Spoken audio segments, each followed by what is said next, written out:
What's going on, guys? Jesse here from Sledaddicz. We're on the side of the trail in Cochrane, and today I'm going to be giving you some initial thoughts on our 2025 Polaris Assault 9R. Let's give her. Sledaddicz is brought to you by Team Vincent Motorsports, Bergstrom Carbides, Ledger Performance, Ultimax Belts, Stud Boy Studs, and Radio World.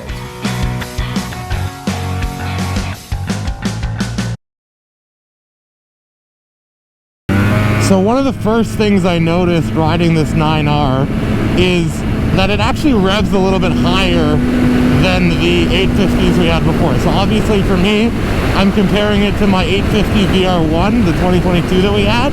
We traded that in for this sled. So yeah, with the 9R, I can't say it feels that much faster. It definitely feels a little bit snappier off the line, and it's louder, it revs a little higher.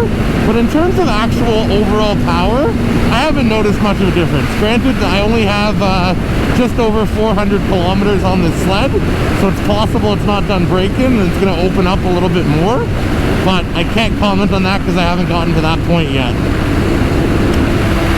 Now, what else can I talk about on this sled? So, comparing it to the VR1 that I had, it's very similar. When you sit forward on the sled and you ride it, the front end handling is dynamite. We have our Bergstrom 6-inch cripple points on it.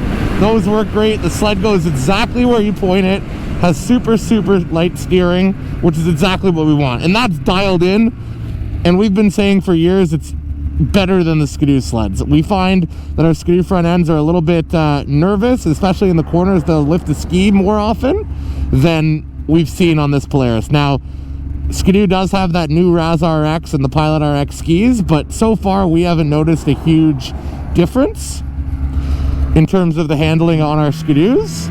Having said that, the conditions haven't really allowed us to really test in depth, but I rest my case there. Now, in terms of rear suspension, I find the sled a little bit rough, meaning it's in the stutter bumps, it doesn't feel quite as smooth as our R-Motion suspension on our skidoos. And the other thing is, it's really like a VR1 suspension, so it's not super, the shocks aren't the highest package like you can get with the XCR, which I guess would be more comparable to our XRS sleds. But this sled, in the bigger bumps, it bottoms out. So even in full stiff, which I tested out the shocks in, it still bottoms out on the big whoops. So I would say that's probably the biggest flaw for me on this sled, is the rear suspension. They could put a little bit better quality shocks, but again, that's like because of aggressive trail riding and really like smoking G-outs that it bottoms out like it does. Now, in terms of Assault, so the one thing I love about this sled is when you're riding it normally, it feels like a trail sled. This feels to me exactly like our VR1 did. And then if I lean back or sit a little bit further back and go off trail, it lifts the skis. I can wheelie it no problem. I can carve it, and it handles like an off-trail sled. So that to me is super cool because this sled really does both very well. It's a great trail sled. I can ride it just as hard, if not harder, than our skidoos because the front end just works so dang well.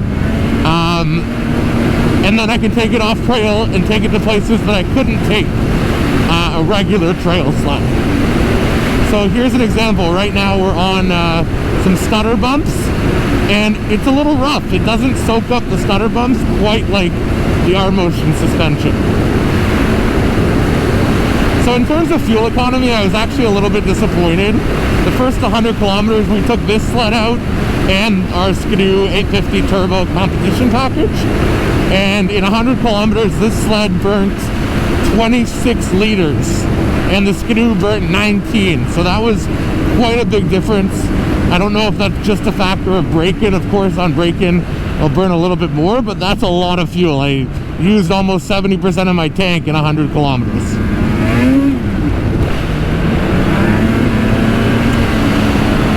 Other than that, guys, I am loving this sled, and I'm really looking forward to putting some more miles on it and really get everything dialed in. I know my dad's gonna love it. because it's going to handle exactly like a trail sled for him. And then when he takes it off trail into the bush, he's going to just be blown away at how it performs. We have it set up with a 1.6 track, so it's a super trail friendly track. Plus I have 1.625 studs in it, so not an aggressive stud package at all, just a little bit of penetration, mostly for braking. The other thing with this sled is whenever you want to, you hit the throttle and those front skis are in the air, and they'll stay in the air for as long as you stay on the throttle. And that's just makes it super, super fun. We're definitely going to get a lot of miles on this sled, and we'll keep this sled for probably 2-3 seasons versus our skidoos we'll trade in at the end of the year and replace next year. Anyways, guys, I hope you enjoyed that first impressions video on this 2025 Polaris Assault 9R. We can't wait to get some more miles on it and really get it dialed in. And yeah, guys, if you like that video, be sure to subscribe to our channel so you don't miss the next one. And we will see you on a future video. Take care, everyone.